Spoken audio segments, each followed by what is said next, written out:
नवापूर येथे डिवायडरला भारत पेट्रोलियमचा टँकर धडकला।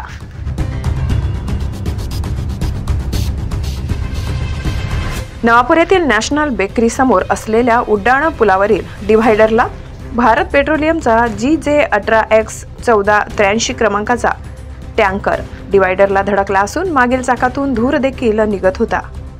यावेळी नवापूर शहरातील नागरिकांनी धाव घेतली असता टँकरच्या चालकाने मद्यप्राशन केल्याचे आढळून आले। त्यामुळे त्याचा टँकरवरील ताबा सुटल्याने सदर घटना घडली असून कोणत्याही प्रकारची प्राणहानी झाली नाही।